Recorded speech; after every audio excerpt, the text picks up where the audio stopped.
मंडळी, आजची कविता जरा थोडीशी वेगळी आहे. खरं म्हणजे ती मी केलेलीच नाही आहे, म्हणजे ही केलीच आहे आमोदनी, चिरंजीवांनी. परवा असंच बसला होता आणि स्वतःशीच हसत होता. म्हणून मग मी त्याला विचारलं, काय रे म्हणू, काय एकदम वेगळ्या मूडमध्ये दिसतोस? म्हणलं, नाही अरे बाबूड, एक कविता केली. म्हणलं, अरे बाबा, मग ऐकव ना, इर्षाद. तर मग मला म्हणला की ॲक्च्युली ना एका मैत्रिणीने सांगितली करायला. म्हणलं, अरे वा, मग तर काय भारीच.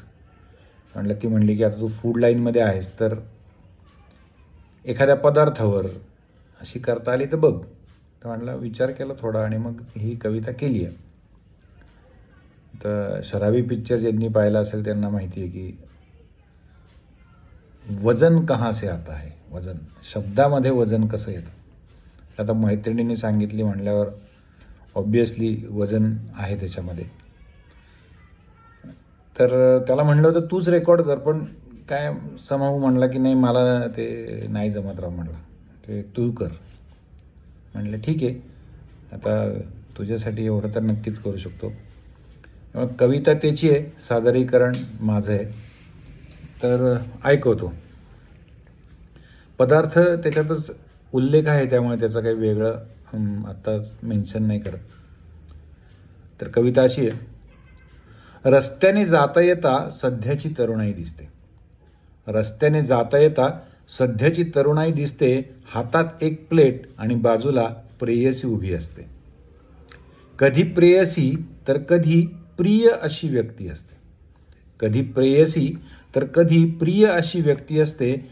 खाताना केलेल्या चर्चांची मज्जाच काही वेगळी वाटते. गप्पा मारत एकाच्या दोन, दोनाच्या चार प्लेट होतात. गप्पा मारत एकाच्या दोन, दोनाच्या चार प्लेट होतात. तिथून हालायची मात्र लांब लांबपर्यंत चिन्ह नसतात. इतकं काय बाबा हा माणूस विकत असेल? उत्सुकता होती. इतकं काय बाबा हा माणूस विकत असेल, हाच विचार सुरू होता. आजूबाजूची गर्दी इतकी की त्याला श्वास घ्यायला सुद्धा वेळ नव्हता.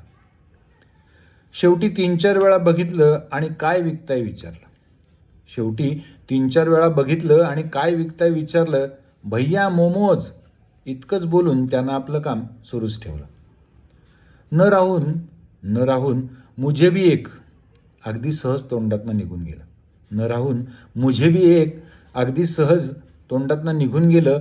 पेरी फेरी मोमोज खाऊन मात्र मन अगदी तृप्त झालं. पेरी फेरी मोमोज खाऊन मन मात्र अगदी तृप्त झालं. तिखट चटणी खाल्ल्यानंतर माणूस आपसुकच रांगडागाडी होतो. तिखट चटणी खाल्ल्यानंतर माणूस आपसुकच रांगडागाडी होतोय. हा हू करत करत का होईना सगळी प्लेट सहज संपवतोय. त्यामुळे लाल चटणी आणि मेयोनीज आता रोजच